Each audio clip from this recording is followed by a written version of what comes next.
my name is Swati Mishra and welcome to my channel Swati Mishra Maths। हम reasoning के question कर रहे हैं और रीजनिंग में हम काउंटिंग ऑफ फिगर पढ़ रहे थे। काउंटिंग ऑफ फिगर्स में हमने ट्रायंगल काउंट करना, स्क्वायर काउंट करना पढ़ा है। आज की क्लास में हम पढ़ते हैं काउंटिंग ऑफ रेक्टेंगल। अगर किसी फिगर में बहुत सारे रेक्टेंगल्स बने होंगे तो हम रेक्टेंगल्स को काउंट किस तरह से करेंगे। यहाँ पर हमने प्रीवियस क्लास में पढ़ा था कि अगर हमें इस तरह का कोई भी फिगर दिया हो तो हम इसमें नंबर ऑफ स्क्वायर बता सकते थे। अब मैं यहाँ पर एक फिगर बना रही हूँ इस तरह से।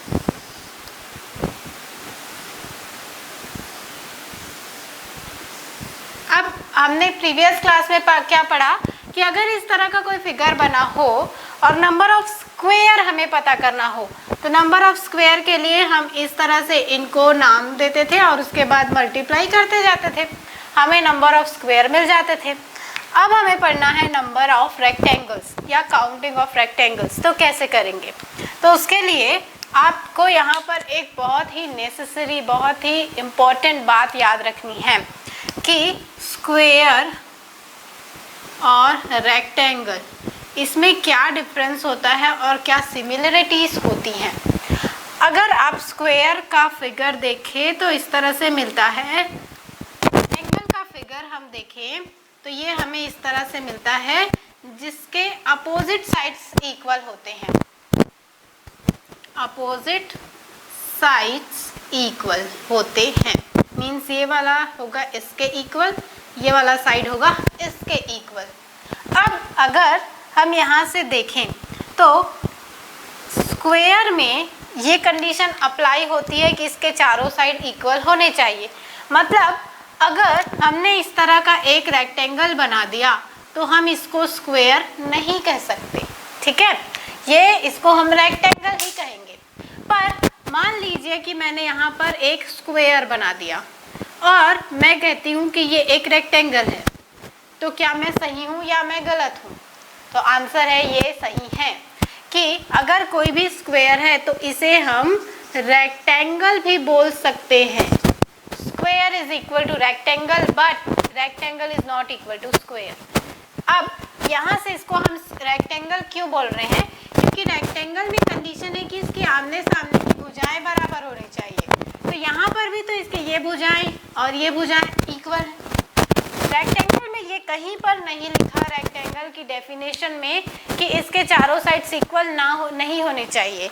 मीन्स यहाँ पर इसके अपोजिट साइड्स इक्वल है, ये इसके इक्वल है, ये इसके इक्वल है। वो अलग बात है कि ये चारों आपस में इक्वल है, पर हम तो रेक्टेंगल की डेफिनेशन के हिसाब से चलेंगे।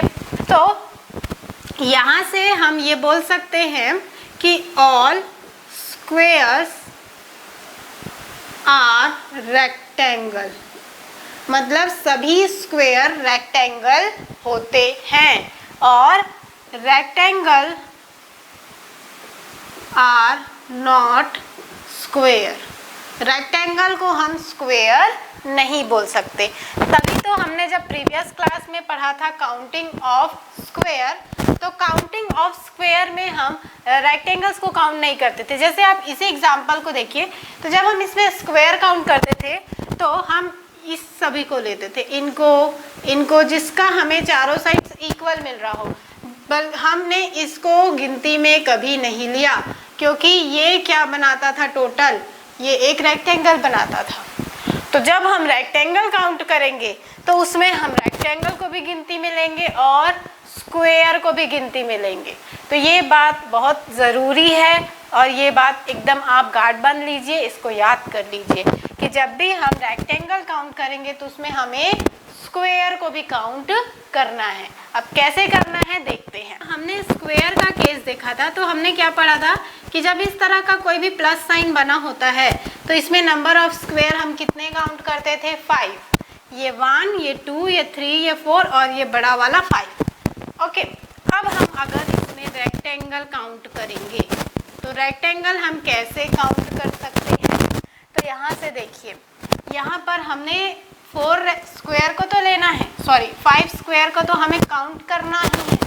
अब आगे रेक्टेंगल देखिए, तो एक रेक्टेंगल ये बनेगा, बीच की लाइन को आप भूल जाइए, ये एक रेक्टेंगल बन गया, ठीक है। सिमिलरली यहाँ से एक रेक्टेंगल बन गया, ओके। अगर हम ये वाला लाइन छोड़ दें तो ये एक रेक्टेंगल, ये एक रेक्टेंगल, मतलब 4 रेक्टेंगल्स। तो यहाँ से 5 स्क्वायर और 4 रेक्टेंगल्स, टोटल कितने हो गए 11, ठीक है। तो यहाँ से इस फिगर में जिसमें इस तरह का प्लस बना हो, स्क्वायर 5 मिलते हैं पर रेक्टेंगल कितने मिलते हैं, सॉरी दिस इज 9, रेक्टेंगल कितने मिलते हैं 9, ओके। अब हमने प्रीवियस क्लास में स्क्वायर के लिए तो ट्रिक पढ़ा था कि यहाँ से इस तरह से इनके रो और कॉलम को नेम दे दो और ऐसे इसे इनको मल्टीप्लाई कर दो तो हमें नंबर ऑफ स्क्वायर मिल जाएगा। अब अगर हम रेक्टेंगल पे आते हैं तो क्या कोई ऐसा ट्रिक हम पढ़ सकते हैं जिससे ऐसे बड़े बड़े क्वेश्चन को हम जल्दी से जल्दी सॉल्व कर सके? तो यस, हमारे पास ट्रिक है। कैसे करेंगे देखिए, यहाँ पर ध्यान से, यहाँ पर ये जो कंडीशन बनेगी आप वही काम करिए, इसके रो और कॉलम की नेमिंग दे दीजिए। अब यहाँ पर थोड़ा सा चेंज आपको क्या करना है कि इनको ऐड करना है, रो के नंबर को आपस में ऐड करना है, सिमिलरली कॉलम के नंबर को आपस में ऐड करना है। तो ये हमें 3 मिल गए। अब जो मिलेंगे उसको मल्टीप्लाई करना है, तो क्या मिला 9, और नंबर ऑफ रेक्टेंगल्स कितने हैं 9। बहुत आसान है, ठीक है। अब इसमें आएंगे, इस फिगर में, क्योंकि इसमें नंबर ऑफ रेक्टेंगल काउंट करना मुश्किल है तो इसलिए यही ट्रिक हम लगाते हैं। यहाँ से 1 + 2 3, 3 + 3 ये हो गया 6, ठीक है। यहाँ पर भी ये हो गया 6। अब इसको मल्टीप्लाई कर दीजिए, तो 6 × 6 इज 36, मतलब नंबर ऑफ रेक्टेंगल्स यहाँ पर कितने हो जाएंगे 36। अगर हम इसमें स्क्वायर काउंट करते तो हम कैसे करते, इसका इसके साथ मल्टीप्लाई 9 आता, इसका इसके साथ मल्टीप्लाई 4 आता, इसका इसके साथ मल्टीप्लाई 1 आता, ऐड कर देते 14 आ गया। मतलब ये जो फिगर बना हुआ है इसमें नंबर ऑफ स्क्वायर 14 है और नंबर ऑफ रेक्टेंगल्स कितने हैं 36, डबल से भी ज़्यादा। तो इसलिए आप ये ट्रिक याद रखिएगा और इसे से सॉल्व करिए। अब मान लीजिए अभी जो मैंने बनाया उसमें नंबर ऑफ रो और नंबर ऑफ कॉलम इक्वल थे। मान लीजिए कि हमें नंबर ऑफ रो और नंबर ऑफ कॉलम इक्वल ना ही मिल रहे, ये फिगर बना है कुछ इस तरीके से और इसमें हमें काउंट करना है, तो हम कैसे करेंगे? कुछ नहीं करना है, इसमें भी आपको सेम मेथड अप्लाई करना है। नंबर ऑफ रो लिख लीजिए, नंबर ऑफ कॉलम लिख लीजिए, ऐड कर दीजिए, तो ये हो जाएगा 6, ये हो जाएगा 3, 3 × 6 कर दीजिए, आ गया 18, and this 18 represents number of rectangles. अब 18 आया, कैसे आया देखिए, ये 1, ये 2, 3, 4, 5, 6, ओके। फिर ये बड़ा वाला 7, ठीक है। फिर इन दोनों से मिलकर 8, इन दोनों से मिलकर 9, फिर इन दोनों से मिलकर 10, दिस 11, 12, 13, 14, फिर इस ये 15, ये 16, this is 17 and this is 18, मिला 18। तो आप ये मेथड याद रखिए, एग्जाम में बिल्कुल आप ये लगा दीजिएगा, कहीं पर रॉन्ग नहीं होगा और आसानी से आप इसको सॉल्व कर सकते हैं। अब मान लीजिए कि कुछ दूसरे टाइप के फिगर्स हमें दिए हुए हैं, अब उनको हम कैसे करेंगे? जैसे मान लीजिए कि हमें कुछ इस तरह का फिगर मिल रहा है, तो हम इसे कैसे सॉल्व करेंगे? तो इसके लिए हम 2 मेथड लगा सकते हैं, या तो हम इतने को एक बार में ले लें, इतना को, और इसको अलग ले लें। पर जब आप ऐसा करते हैं तो ये वाला जो काउंट है जो इससे मिलकर ऐसे एक आयत बनाएगा वो इसमें काउंट नहीं होता। तो इसलिए हम यहाँ से क्या करते हैं, इसको 2 पार्ट में कर लेते हैं। सबसे फर्स्ट पार्ट में हम ये वाला हिस्सा ले लेंगे जो यहाँ से बन रहा है, और सेकेंड पार्ट में हम ले लेंगे ये वाला हिस्सा इतना। पर आप देख रहे हैं कि इसमें ये वाला पार्ट कॉमन आ रहा है, ये वाला जो स्क्वायर बन रहा है ना वो इसमें भी आ रहा है और ये इसमें भी आ रहा है, ये कॉमन है। तो जब कोई भी चीज़ कॉमन होती है, तो मैंने आपको जब नंबर ऑफ रेक्टेंगल्स हम पढ़ रहे थे तब उसी में बताया था कि अगर कॉमन आता है तो उसको सब्ट्रैक्ट कर देते हैं। तो इसलिए हम पहले इनको निकाल लेते हैं। जैसे यहाँ पर नंबर ऑफ रो 1 है, नंबर ऑफ कॉलम कितने हैं 3, तो ये हो गया 1 और ये हो गया 6, मतलब इसमें कितने आ जाएंगे 1 इंटू 6 दैट इज 6। यहाँ पर ये 3 है और ये 1 है, सॉरी दिस 1, तो ये हो जाएगा 6, फिर से 6 इंटू 1 ये हो गया 6, मतलब टोटल 12 रेक्टेंगल्स या 12 आयत मिल रहे हैं, पर इसमें से हमें 1 सब्ट्रैक्ट करना है क्योंकि ये वाला हिस्सा कॉमन है, तो इसलिए यहाँ पर नंबर ऑफ आयत या नंबर ऑफ रेक्टेंगल्स कितने आ गए 11। तो आप बस प्रोसेस को फॉलो करते जाइए, आप आसानी से कोई भी काम कर सकते हैं। इसके बाद एक और एग्जाम्पल देखिए, ये वाला फिगर देखिए। अब इसमें जब इसको सॉल्व करेंगे तो आप देख रहे हैं कि यहाँ पर 3 पार्ट में हम इसे सॉल्व कर सकते हैं। फर्स्ट पार्ट है ये वाला, ठीक है, सेकेंड पार्ट है ये वाला और थर्ड पार्ट हो जाएगा दिस। पर जैसे हमने अभी जस्ट प्रीवियस क्वेश्चन में देखा कि ये वाला स्क्वायर कॉमन आ रहा था, अब इसमें ये वाला स्क्वायर भी कॉमन है, मतलब ये 2 स्क्वायर कॉमन आ रहे हैं। तो जब हम टोटल आयत निकाल लेंगे उसके बाद हम यहाँ पर कितना सब्ट्रैक्ट कर देंगे 2 सब्ट्रैक्ट कर देंगे। मान लीजिए कि ये चैन इसी तरह से आगे बढ़ता जाता, इस तरह से ये ऐसे आ गया, फिर ये ऐसे आ गया, फिर ये ऐसे आ गया, तो उस कंडीशन पर हम क्या करेंगे कि यहाँ पर नंबर ऑफ जॉइंट आप गिन लीजिए, सबको वैसे आप अलग अलग निकाल लीजिए। फिर इसके बाद यहाँ पर एक जॉइंट है, second joint, third joint, fourth joint and fifth joint, 5 joint है, मतलब आप 5 सब्ट्रैक्ट कर दीजिए। अगर केवल एक जुड़ा होता तो 1 सब्ट्रैक्ट, 2 जुड़ा है तो 2 सब्ट्रैक्ट, 3 जुड़े हैं तो 3 सब्ट्रैक्ट, ऐसे करके आप उतना सब्ट्रैक्ट कर देंगे। मान लीजिए कि जो यहाँ पर अभी रेडी है उसी को हम करते हैं, ठीक है।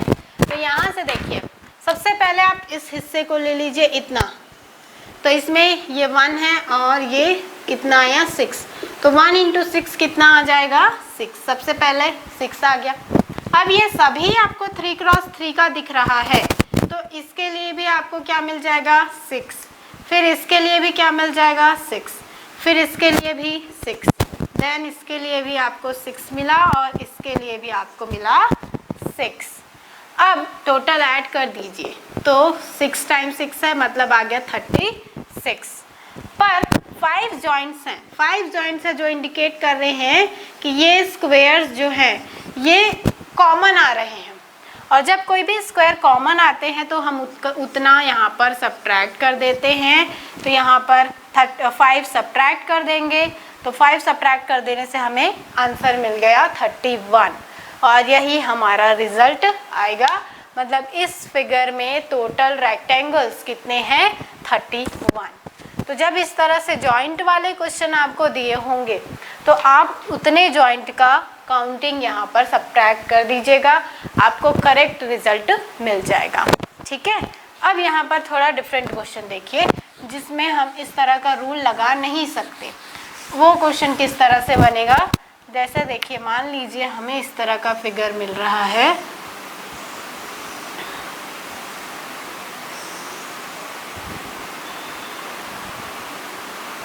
इस तरह का।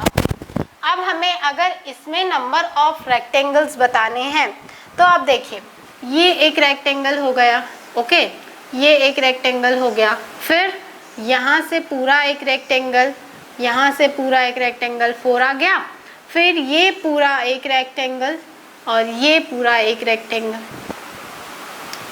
और काउंट करते जाइए फिर से, ये 1 2 3 4, ओके, देन दिस 5, दिस 6, ये पूरा 7, यहाँ से यहाँ तक 8 और ये वाला 9, मतलब इसमें कितने रेक्टेंगल आपको मिले 9। ये वाला पार्ट आप छोड़ दीजिएगा क्योंकि ये ट्रायंगल बना रहा है, तो यहाँ पर इस फिगर में कितने रेक्टेंगल्स मिल गए 9। आप चाहें तो इसे इस तरह से भी कर सकते हैं, ये 1 2, ये 1 2, ये हो गया 3, ये हो गया 3, 3 इंटू 3 9, ओके। तो यहाँ से जब भी कोई और क्वेश्चन बन रहा है, जैसे मान लीजिए कोई फिगर आपको इस तरह से मिला, ओके, और इसके बाद यहाँ पर ऐसे सर्कल बना दिया, तो आप इतना को काउंट करिए और इस सर्कल को भूल जाइए वो सिर्फ कंफ्यूज करने के लिए यहाँ पर बनाकर दिया होता है।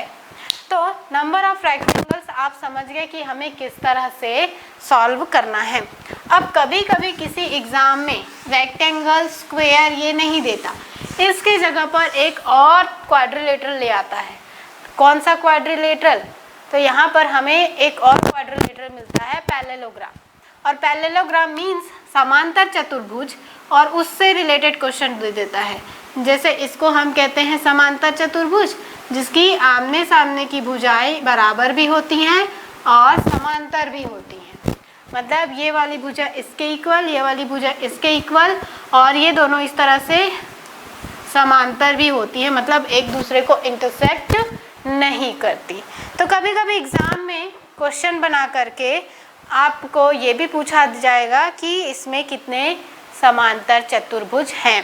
तो उसके लिए एक क्वेश्चन यहाँ पर बना हुआ है, वो मैं आपको बता रही हूँ। ये प्रीवियस ईयर में आया है, इसलिए मैंने इसको कंसीडर किया।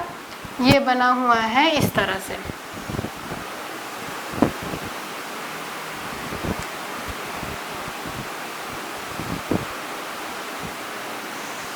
और इसमें नंबर ऑफ समांतर चतुर्भुज